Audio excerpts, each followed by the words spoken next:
Okay, so this will be a brief overview of the gods and goddesses in the Odyssey. So there are a lot more than this, but for the sake of our purpose here, we're just going to focus on the ones that you'll actually see in the Odyssey. And we'll be using the Greek names, not the Roman names for them. Okay, so just a little preview. Ancient Greece. This is a map of ancient Greece at the time period that these gods and goddesses were part of the culture. So it was very much, the mythology at the time period is very much just a part of their culture, okay? And they use the gods and goddesses for a million different things. So if something happens, so say there was an earthquake, they'd be like, oh, well, that must be because of this god, and this is what happened with it. Oh, how did the world get created? Well, let me tell you a story about that. So they just used it to explain things. They would create these interesting stories and, just to say why things happened.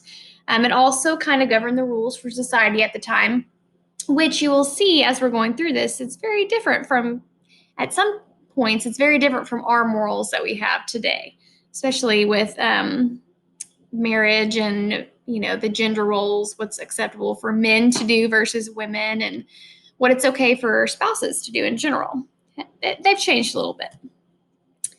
So ancient Greeks were polytheistic, meaning that they worshipped more than one god, and they actually worshipped a ton of gods. So the major gods and goddesses actually lived on top of Mount Olympus here. It's a little pixelated, but there it is. It's the highest mountain in Greece, and it is on the border of Thessaly and Macedonia. So all the gods and goddesses who were important, I think it was 12, lived on top of Mount Olympus.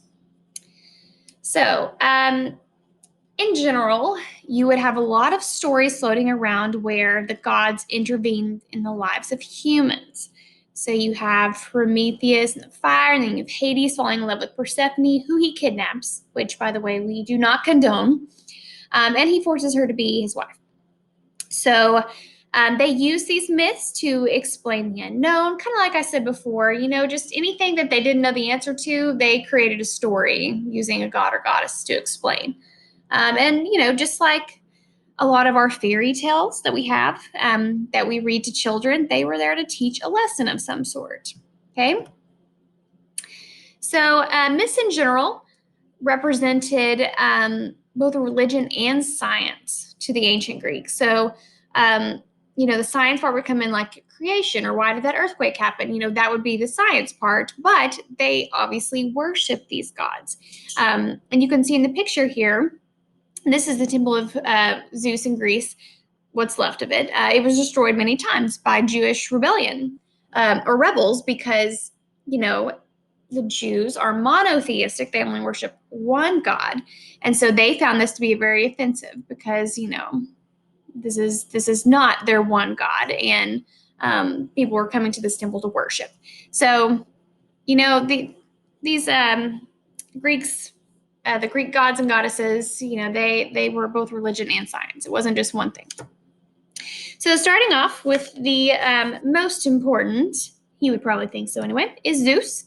He is the king of all the gods. He lives at Mount Olympus, okay, at the top. He is the god of sky and thunder, and he is married to the goddess Hera.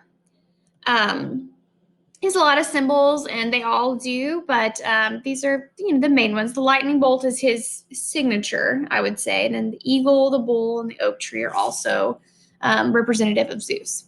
So we have Hera. She is the queen of the gods. This is a little gross. Apparently, she is not only the wife of Zeus, but also the sister of Zeus, which we also do not condone.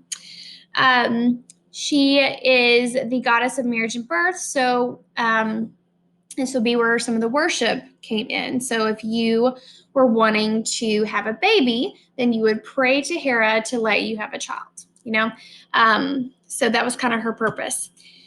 She is very jealous because her husband Zeus is not very faithful to her.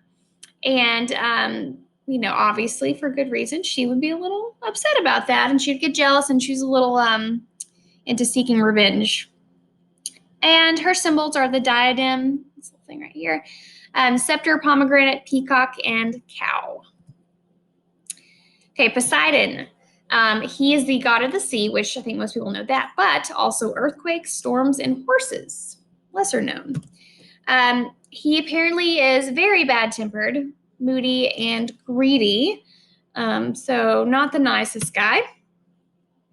He assisted the Greeks in the Trojan War, which the Odyssey is starting up right after that ends. So if you would be interested in the Trojan War, you would want to read the Iliad.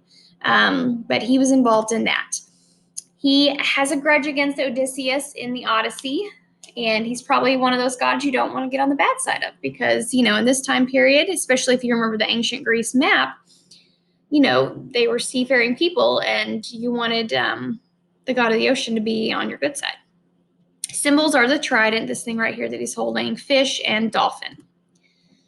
Hades is the god of the underworld. He was known to have a cap or helmet that made the wearer invisible. Fun fact. His wife, as we've already mentioned, was Persephone, who he kidnapped and forced to be his wife. Not a nice guy. He's known for being stern and unyielding, often portrayed with his three-headed guard dog, Cerberus. He has a lot of symbols, but this is something he's well known for. Also, the drinking horn and the cypress tree. Apollo is the god of music, poetry, sun, light, prophecy, and medicine. All the good things.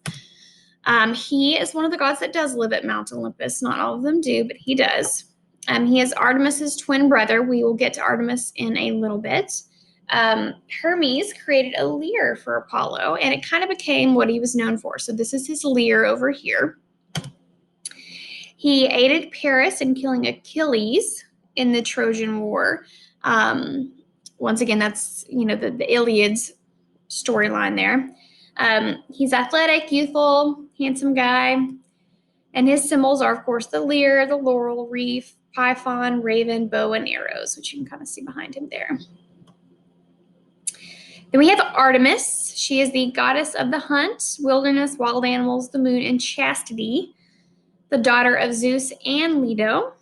She is the goddess of childbirth, midwifery. So, you know, another one that women would pray to, you know, to have healthy childbirth, to not die in childbirth. She would be the one that they would worship. She remained a maiden and swore to never marry. And her symbols are the bow and arrow. As you can see pictured here, quiver, hunting knives, steer, and cypress. Athena is the goddess of wisdom, handicraft, and warfare. She's the daughter of Zeus. Interesting little story there. She was birthed from his thought. He thought of her and she came into being.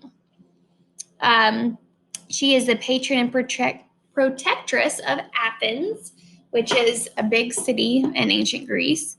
Has a lot of beautiful ruins today. And then her symbols are owls, olive trees, snakes, and the Gorgonian. Aphrodite is the goddess of love, beauty, pleasure, passion, and procreation.